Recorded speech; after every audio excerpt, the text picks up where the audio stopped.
Hello, in this video I'm gonna show you how you can pair SoundPeats T3 with iPhone.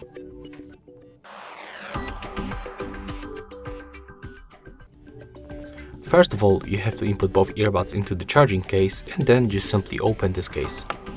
You have to also remember to charge the case and earbuds at least to the 50% with this USB-C port. Next, you have to wait until the left earbud turns blue and the right slowly blinks, just like that.